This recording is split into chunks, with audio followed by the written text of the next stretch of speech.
Hello everyone, welcome back to my channel. I'm really excited to sit and be making this video today because I think it's something about lockdown which has sort of in a sense like rebirthed my love for charity shopping. I guess it's because it's been so long since I've done it.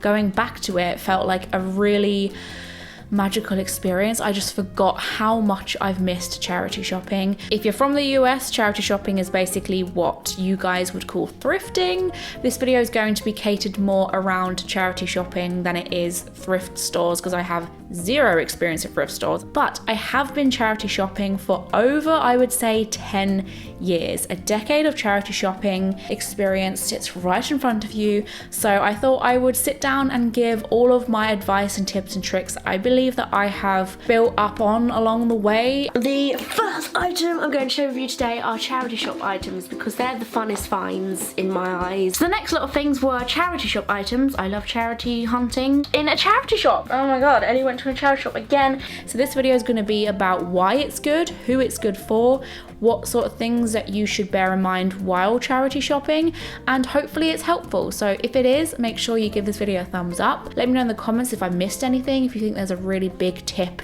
Don't be shy to let me know and everyone else in the comment section below. Because I have been back to charity shopping recently, I have been getting a few bits and pieces here and there, so if you're interested in seeing the sort of stuff that I typically would get, then stay tuned on this channel. Just hit that little subscribe button down there. It will subscribe you to my channel and then you'll be notified when I make the charity shop clothing haul video very soon. And it's a try on one, so you get to see me with all the stuff on. So to kickstart this video, I just want to throw out a little bit of information for anyone who is really new to the charity shopping game. Firstly, just have fun. It is the most enjoyable form of shopping for me.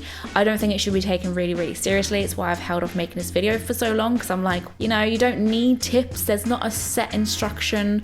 Just throw yourself in and enjoy yourself. You can simply use Google Maps on your phone or on your computer to find out where the nearest charity shops are to you. Just put charity shops near me and it will tag up those in your area. If you're not, you know, very familiar, you don't really know what they look like, what I'm looking for. So they look a little something like this. They'll probably be dotted around your hometown. Typically every shop that you will find is obviously representing one particular charity. So you'll have the British Heart Foundation shop, Lifeboat Society shop, then you'll have the Cats and Dogs Foundation charity shops.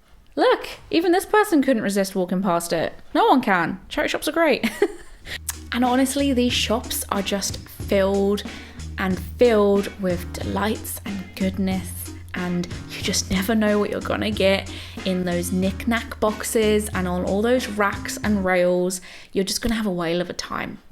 Comparing it to visiting your big sister's bedroom after she's done a big clear out and having free reign to everything in that room and being able to rummage through the good, the bad, the ugly, the stuff you really vibe with, the stuff that you don't vibe with at all, DVDs, decor, CDs, magazines, photo frames, shoes, bags, just anything in someone's house can be in a charity shop.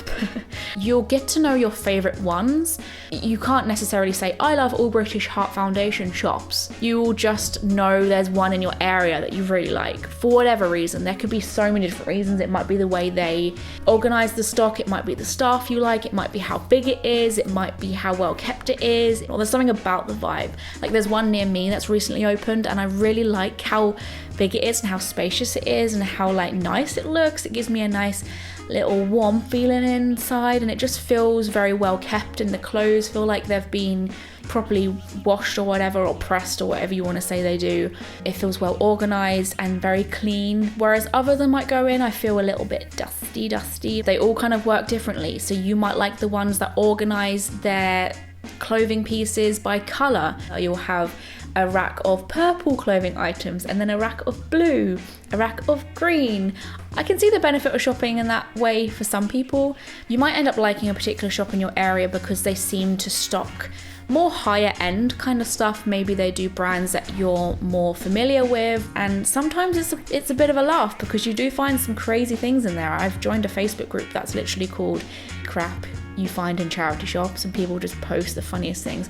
Ironically, the first two things that I find charity shops really good for are kind of contradicting each other in a sense, because you could shop for something really, really oddly specific and niche, or charity shops are amazing for open-minded shopping. So if you're looking for inspiration, if you want like an outfit that you just have no guidelines of, the season's changing, you want new stuff to choose from, it's really good for a super niche area, or like absolutely no aim whatsoever. Sometimes we are after something very particular. It might be for a fancy dress piece, because you just find bits and bobs everywhere in charity shops. You never know what you're going to get when you walk into that store, and that's part of the buzz, and there's just so much to rummage through. Whereas high street shops, you kind of are expecting the trends right now. You're expecting to see similar stuff in most shops, just from different brands with different price tags. Obviously, some niches can be so niche that you might have to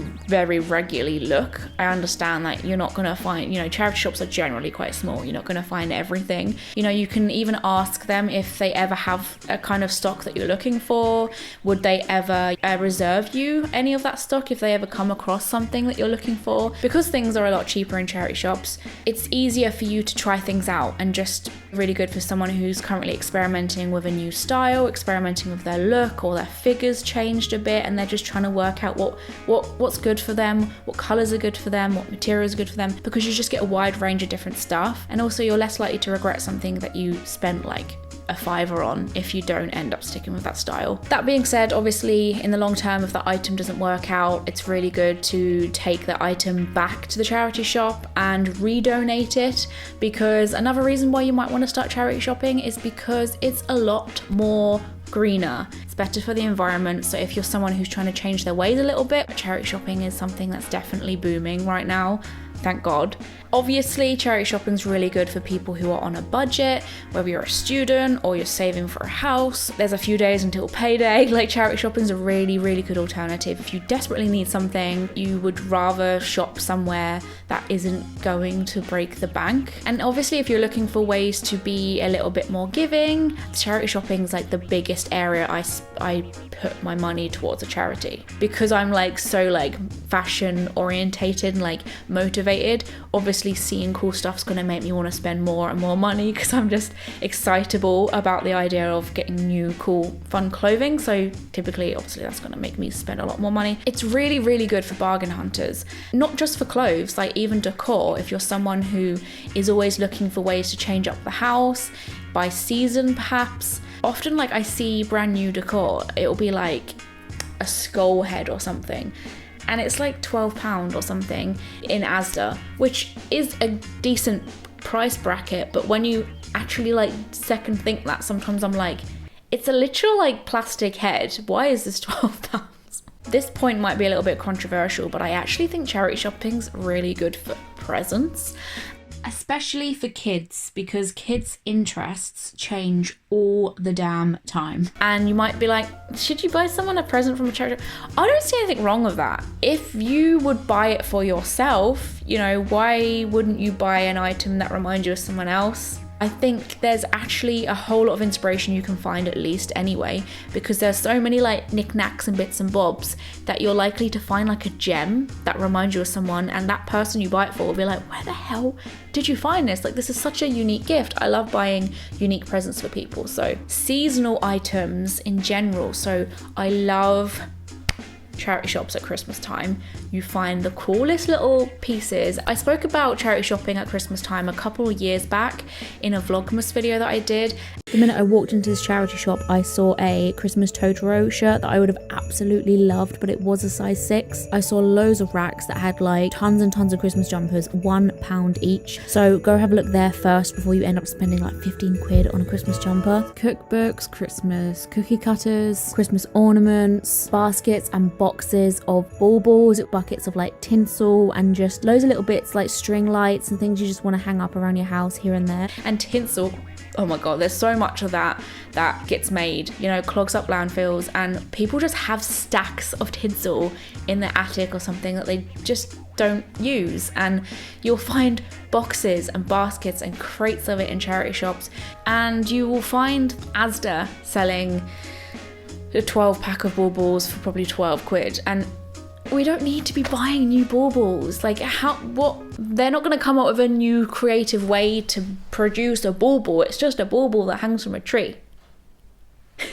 Christmas charity shop stuff will be old, because if you think about it, it's only used once, so that person might use it 4 times, you know, in their lifetime. That's 4 years old items, meaning you find really cool vintage niche bits. And I love old school Christmas decorations, always have, but you also will find new things too, because people use it once, they don't care anymore, they don't have the attic space, you know, houses are getting smaller and smaller and smaller. Halloween stuff, you'll even find maybe the odd Valentine's gift stuff.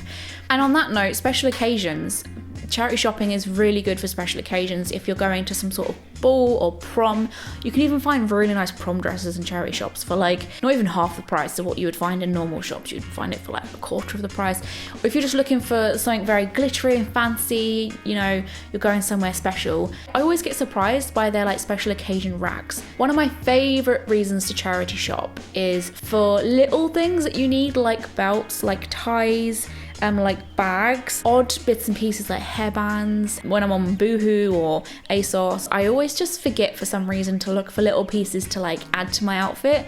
So often charity shops will have like baskets and bags and boxes of like random stuff just thrown in. So my favorite way to charity shop, and the best way to charity shop, is definitely to comb the entire store. So I would suggest you put aside a lot of time to do a big charity shop binge. If you want to kind of charity shop hop around the different shops near you, it's my favorite thing to do.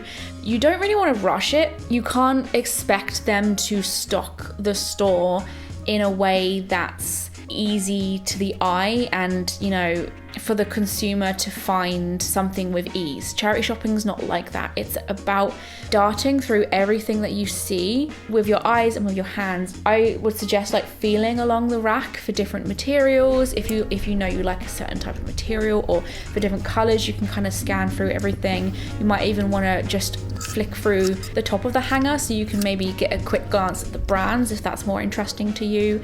You probably don't really think about this, but when you go into shops like New Look or Select or River Island or whatever, those stores are organized in a way for the customer to have a really pleasant and simple, straightforward experience, almost being able to walk through the store and seeing everything that could possibly grab their eye. You know, everything's laid out in a way that makes someone buy things. You can't really do that with charity shops because there's such a mixed bag of stuff. So bear that in mind. Like it takes more energy out of you and more like concentration, and you have to be a little bit more like alert. It's not really good for a shopper who just doesn't like shopping. He wants to get in and get out. However, not everyone has a load of time to charity shop. I understand that. So if you don't, write a list. I can't stress that anymore, because otherwise you will get very distracted by so much going on. Keep an eye open for sale racks. Yes, sale racks and reductions are actually a thing in charity shops, believe it or not. You can get things that sometimes have like 50% sale tags on. You might even find a little corner of a charity shop that has like everything here is reduced. So knock yourself out, enjoy those, because I found some banging things. Try stuff on. This tip is more relevant for charity shopping than any other type of shopping, in my personal opinion, because you just can't trust things. There's so many different reasons why you might want to try things on in charity shops. For one thing, they could be sized incorrectly. Sometimes people actually have to judge the size themselves because the tag's not on there anymore. There's all kinds of different brands in the shop, so you don't know what the sizing of that brand is like. For instance, when people shop at Boohoo, they're like, oh, make sure you size up because, you know, their sizing's always really bad. With charity shops, unless you know that brand, it's hard to judge if that piece of clothing is going to fit you. And even then, if you do know the brand, it might be an old item piece years ago when sizing differed a little bit. You've also got to bear in mind that the items might have been worn again and again and again, meaning that they're a bit stretched, they've been overused, so they're going to fit and sit differently on you than like a fresh new piece of clothing might. Because you don't want to bring it back. I think returning stuff to a charity shop is often a little bit controversial because receiving money back from a charity, it's just, to me, I think it's better to make that commitment. Say like, look, I'm giving you this money, this is my donation for this exchange of a clothing piece. I would suggest choosing a weekday.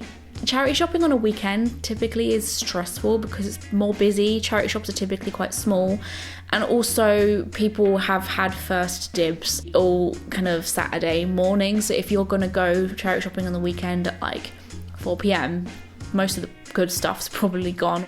When I say good stuff, that's subjective, but if you're looking for like good quality from good brands, you'll probably want to go on a weekday, or if you want to go on a weekend, I would go early. I would probably charity shop early in general. If you're serious about it, I would probably say start in the morning. But not only that, actually, it might be very useful if you really want to get your hands on fresh items in charity shops to ask each shop, or the shops that you really like in particular, when they do their stock rotation. Stock rotation is obviously when they have fresh stuff that gets put on the floor. So let's say someone says, oh, we do it on Tuesdays. Every Tuesday you can know just to pop into that shop. Another shop might say something different, so you can remember that on like Fridays, for instance. A general tip even then would just be to go charity shopping on a regular. Make it a common thing because the stock does change so often anyway. If you're super dedicated about getting fresh stock, I'm not really one of those people because I think my style is a bit odd and unique anyway, so the stuff that I'll really want to grab isn't particularly what Sally next to me wants to grab. But if you're someone who really is passionate about getting fresh stock, I would even suggest volunteering at a charity shop, and that can only be like 2 hours a week. If you've only got that, that's fine. Don't let the staff fool you if they tell you that they don't get first dibs on items, because they do. I mean, they stock the stuff, they bring it out, they bring it in, you know, they see the donation bags as they're being donated.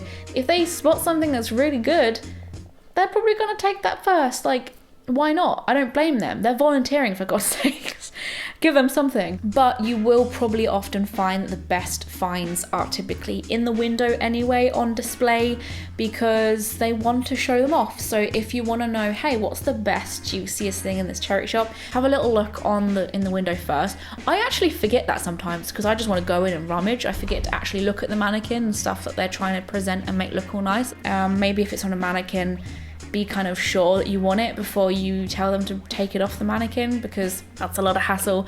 Typically, when it comes to checking items to see if they're worth buying or not, I would check things like the lining, if there's any holes or damage to the lining and stitching anywhere. I usually check the pit areas, because sometimes you get pieces of items that you can see there's like some staining there. That is a bit, well, for me personally, I also check for stains in general, like all over the piece. I check if it's been overwashed. What I mean by that is sometimes things just lose their stretch and their quality when they're quite old.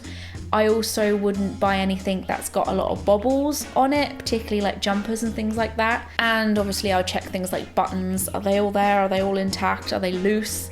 If they aren't there, does it matter? Are they just fake buttons? Also, I don't see any harm in doing a little bit of research while you're in the shops. Bring your phone with you to do a bit of price researching. I think it's more because I want to know that the piece is actually of quality. Like the other day I got a skirt and I really liked it, and I was a bit unsure about like if it was gonna like sit right on me, because it was a charity shop where the changing room was closed.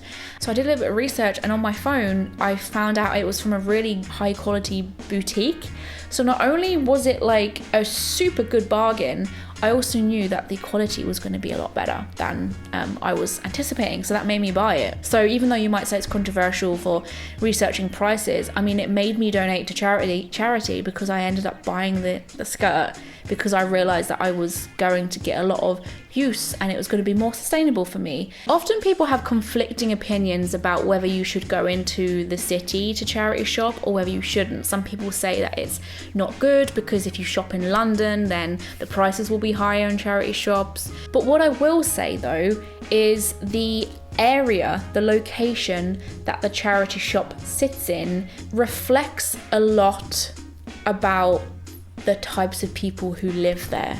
So shopping in a higher end town, you know, a fancier place in London, you might find things are typically more expensive, but you will probably find a lot more expensive brands in there. You'll find that the people that are donating live locally and are earning quite a bit of money to be able to live in that location. So you'll find fancier stuff. You might find more trendy stuff in a location like London because maybe people are more like conscious about that. But also that's important to bear in mind with, for instance, when I was in Glastonbury and I did a spot of charity shopping a few years back, I found that the stock there in those shops really reflected the kinds of people who live around Glastonbury.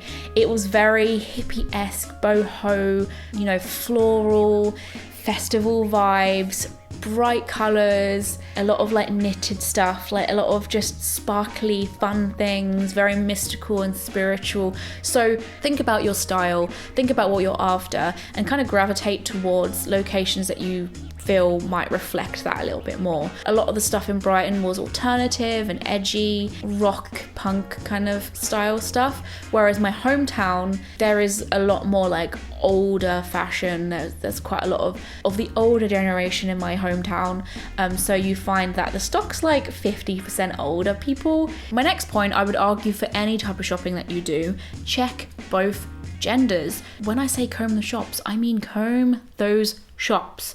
Head towards the male section if you're a woman, because you might find some really cool band t-shirts, some oversized shirts, some really nice jackets and coats. Sometimes there's even female jeans in the male jean department, because a lot of the people who are stocking these stuff in charity shops might get, you know, the gender wrong. Like, it's hard to sometimes try and identify a pair of jeans that you've just been gifted by a mysterious anonymous person. You're like, who's wearing this? What brand is that? Like, what type of style jean is that? Sometimes you might find some female flares in a male section because they weren't aware that they look quite like masculine because they're quite big, but actually, you know, you can't expect the staff to get it on point all the time. And as well as that, sizing too can be misplaced as well. So typically I'm a size 10 to 12. I would shop size 8 to size 14. That's basically the whole shop. I mean, realistically, a size 8 shirt that's been worn for like a whole year might actually fit as more of like a 10 to 12 because it's been stretched. It's not like a brand new shirt. But on the flip side, a 12 shirt that's been washed a few times might actually have shrunk down to a 10. So you can't really trust those labels as much as you can in New Look. I did mention this tip in the intro part of this video, but feel free to talk to the staff about what you're after, what you need. I think if you're a regular shopper, you'll probably find that those people will get to know the kinds of things you're in the shops for, and I've seen it happen before where someone will like get something that comes in that reminds them of someone who comes in regularly, someone who might want to buy perfume all the time, photo frames because they're an artist or something, and the staff might like put that away in stock. You know, that's quite rare, but basically what I'm saying is staff are friendly and, you know, they like to, I think it's a charity shop, you know, there's a nicer vibe of like looking out for one another, caring for one another. Some people just like to go charity shopping because they're elderly and they don't really have anyone to talk to. They see it as a little bit of like a coffee shop, I guess. So talk to the staff if there's anything in particular that you need, which is very niche-y, because not all of the stock is going to be on the floor, and you just never know. You never know what they might have there. It might hit the nail on the head of the thing that you need. But as well as that, they might even be helpful enough to write down this very particular thing that you want and kind of keep it behind the scenes so that if it does come in, they can kind of give you a heads up. There's certain times of the year that I think are really good for charity shopping, such as a week after Christmas time. You'll often find a lot of Christmas presents that are brand new, crispy clean in charity shops a week after Christmas. That's the cold, harsh reality of Christmas, isn't it, really? A lot of people think, what the hell is all this junk? I don't want it, and throw it in their charity shop. Or it's like the parents of the kids that like say, are you going to use this? Do you want this? And just, they want it out of the house as quick as possible because of this whole like minimalism way of living being very trendy right now. I totally get that. I mean, I don't. Look at my house. Even in the whole of January, just keep having a little look out in charity shops. You get some cool box sets and stuff like that, as in like sets of like smelly stuff and like shower stuff and typical like Christmas present kind of items, toiletries and things. I would advise that you stay away from Primark personally. I wouldn't ever, unless it was something really, really cool that is very, very me. Only because in my experience, I've noticed that things seem to be super overpriced. I don't know whether the knowledge isn't particularly there with the staff of pricing an item that's from Primark. Like if I worked in a charity shop, I'd be pricing Primark items for like 50p, a pound, £2. But for me, like I'll look at something, I know it's from Primark, it says it on the back, or it might be from like Pepco, for instance, that's another like cheaper clothing store, and it'll be like £6-7, and I'm thinking, that's brand new Primark, £6-7. So unless it's something I really like, I don't think it's worth it, and it won't last very long because it's Primark. That being said, it is a charity shop, so I don't know. Charity shopping is probably a lot more productive when you're on your own, but I will say if you are going to go with someone, definitely go charity shopping with someone who has your style and shares your style, because you both essentially are looking for the same sort of stuff. It's like two pairs of eyes. Or maybe if you've got a group of you, a few pairs of eyes scouting for similar stylish stuff, and you'll probably end up chopping a load of looking time, and you can sort of like compare items and have fun with it and show each other stuff, and like all of you can take it in turns to wear the piece of item, like who does it look better on. And I just think if you charity shop with someone who's not in your style bracket, I think that you'll end up probably shopping double the amount of time. And I just think it's a bit better when you're, you know, talking about certain brands that you're finding. If you've got a similar style, you probably are more aware of certain brands in your like kind of style areas a bit more, so you can sort of like share knowledge that you have on certain things that you found. And I don't know, I think it's more enjoyable to get excited with someone else about an item that you found, rather than someone who's like, I don't know why you're so excited about that tartan jumpsuit, and I'm like, are you kidding me? Tartan jumpsuit, so cute. I think that's all my tips. I think that's everything I have to say. Like I said, let me know in the comment section if there's things that you feel like I've missed. If you like this video, subscribe to my channel to be notified every time I make a brand new video on social media such as Twitter, Facebook and Instagram. All of the links to that are down there. And as I said, I've got a charity shop clothing haul coming very soon, so you can stay tuned for that on this channel. And I'm also always taking pictures of new clothes that I got and fashion kind of content on my Instagram, so you can join me on there. And thank you very much for watching this video, and I'll see you for my next one. Bye bye.